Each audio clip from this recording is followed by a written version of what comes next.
Ça fait aujourd'hui quelques jours que nous avons assisté à Mondiovision à l'assassinat du petit Mathis par le papa de l'idole, M. Moifon.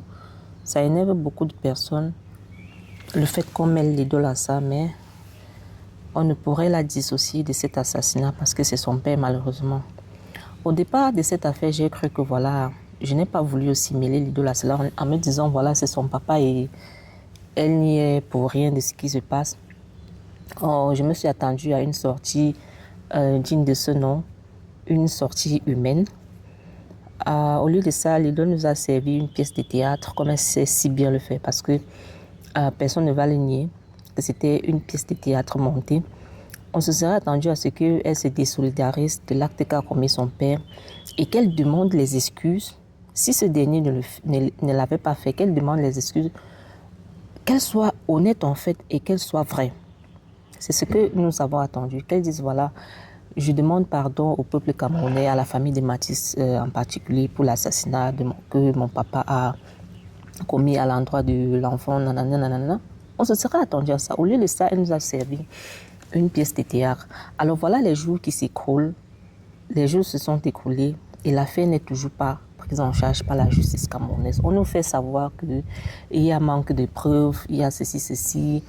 Le concerné n'est pas encore en prison. Pourtant, on sait très bien comment ça se passe au Cameroun lorsqu'un garçon vole seulement une pièce de 100 francs dans la sacoche d'une dame au marché et se fait ligoter, tabasser par toute la population. Ça, on connaît très bien, on sait ça de chez nous.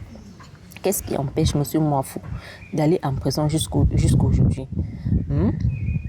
Et puis, aux dernières nouvelles, l'avocat de Mathis se serait fait tchouk-tchouk aussi. On assiste là à un film, à une mafia organisée, à une tentative d'intimidation. Je pense qu'au regard de tout ça, parce que j'ai vu aussi le live que Malox a fait hier, en demandant pourquoi est-ce que les parents du petit Mathis sont calmes, pourquoi ils ne demandent pas justice et tout. Je crois que lorsque l'avocat du petit est déjà aussi tchouk-tchouk, ça veut dire que les enjeux sont grands. Et puis, il y a des mains tapies dans l'ombre qui essaient d'éteindre l'affaire, d'étouffer l'affaire, d'empêcher la justice camerounaise qui apparemment serait corrompue parce qu'on ne comprend pas ce qui se passe. Pour que, avec toutes les preuves qu'il y a, parce que toute la population a assisté à ça, il y a des preuves.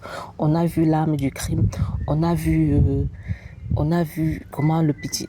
ça s'est passé aux yeux de tout le monde. De quelles preuves est-ce qu'on a besoin pour mettre ce monsieur en cellule? S'il vous plaît, dites-nous. À part cela, on a des représentants de la nation comme des députés. J'ai vu la sortie d'une dame, honorable Noan Foster. Je suis vraiment désolée, mais lorsque cette dame prétend être représentante de la population, députée, elle a fait un post le jour